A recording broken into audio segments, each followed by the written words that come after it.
Friends, সকলে কেমন আছো? আমি তো বেশ ভালোই আছি। আর দেখো, আজকে আমি তৈরি করব এগ বিরিয়ানি। আর বিরিয়ানি খেতে তো আমরা সবাই বেশ ভালোই বাসি। আর আমি খুবই সহজ পদ্ধতিতে বিরিয়ানিটা তৈরি করব। আর সকলেই তোমরা এইভাবে বানাতে পারবে। যারা কোনোদিনও রান্না করতেও পারো না, তারাও বিরিয়ানিটা তৈরি করতে পারবে। এমনভাবে আমি বিরিয়ানিটা তৈরি করব। দেখো, তার জন্য আমি জল গরম বসিয়ে দিয়েছি। আর দিয়ে দিলাম আমি এলাচ, দারচিনি, লবঙ্গ, আর বেশ খানিকটা করে নুন। আর দিয়ে দেব একটু সাদা তেল, অনেকটাই দেব সাদা তেল, তাহলে বিরিয়ানিটা চালটা ঝরঝরে থাকবে। আর এবার ঢাকা দিয়ে জলটাকে ফুটতে দেব। আর নুনটা একটু বেশি পরিমাণে দিলাম, যাতে ভাতটা নুন নুন লাগে, তার জন্য। এবার জলটা ফুটে উঠলেই আমি চাল দিয়ে দেব। তোমরা পুরো ভিডিওটা দেখতে থাকো। জলটা ফুটে গেছে ভালো করে। এবার আমি 1 ঘন্টা আগে বিরিয়ানির চালটা ভিজিয়ে রেখেছিলাম, সেটা দিয়ে দিচ্ছি। আর 80% আমি সেদ্ধ করে নেব চালটাকে। বেশি সেদ্ধ করবো না, 80% সেদ্ধ করে নেব। ভাত আমার 80% সেদ্ধ হয়ে গেছে। এবার ভাতটাকে আমি ছেঁকে নেব। বিরিয়ানির ভাত তো তৈরি হয়ে গেছে। এবার ভেজে নেব আমি বেরেস্তা। পেঁয়াজটাকে ভালো করে কুচি করে নিয়েছি। আর আমি এবার ভেজে নেব খুব ভালো করে। বেরেস্তাটা দেখো ভেজে নিয়েছি। আর ওই বেরেস্তা ভাজা তেলে আমি ফোড়নে দিচ্ছি তেজপাতা আর গোটা গরম মশলা। একটু ভেজে নেব। আর দিয়ে দেবো একটা পেস্ট। আমি একটু আদা, রসুন, কাঁচা লঙ্কা, 2 কাঁচা লঙ্কা একসাথে বেটে রেখেছি। আর একটু পেঁয়াজ একসাথে বেটে রেখেছি। সব কিছু একটু ভেজে নেব, সব কিছুর কাঁচা গন্ধটা যাওয়া পর্যন্ত। স্বাদ মতো নুন আর হলুদ, আর সামান্য একটু জল দিয়ে মশলাটাকে একটু কষিয়ে নেব। মশলাটাকে দেখো ভালো করে কষিয়ে নিয়েছি।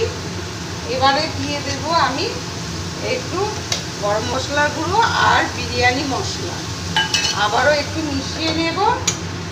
আর দিয়ে দেব একটু গোলাপ জল দিয়ে দিচ্ছি। আর দিয়ে দিচ্ছি একটু কেওড়া জল।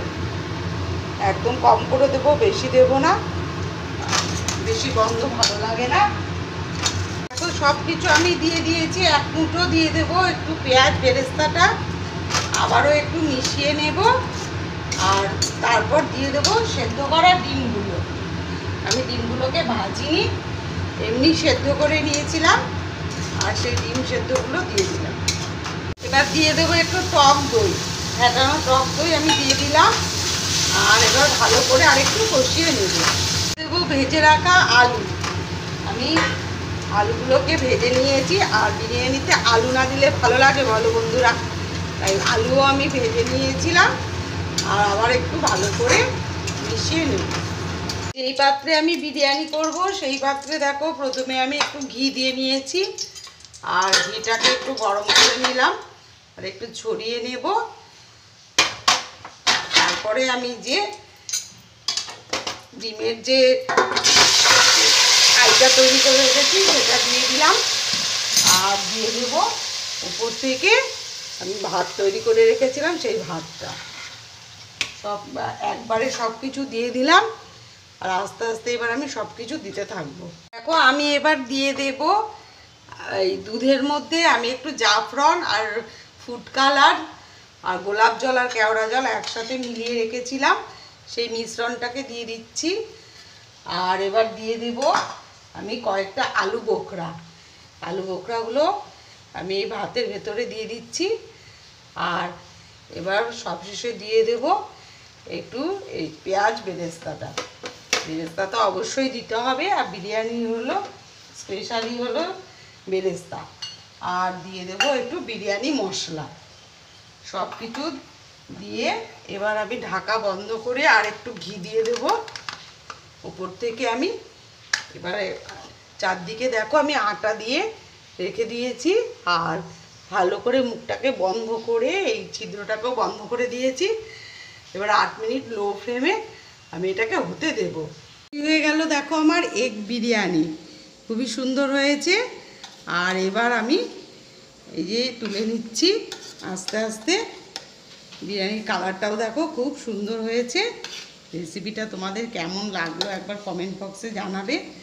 আর রেসিপিটা ভালো লেগে থাকলে লাইক কমেন্ট ও শেয়ার করে দিও, আর সাবস্ক্রাইব করে দিও ইউটিউব চ্যানেলটিকে।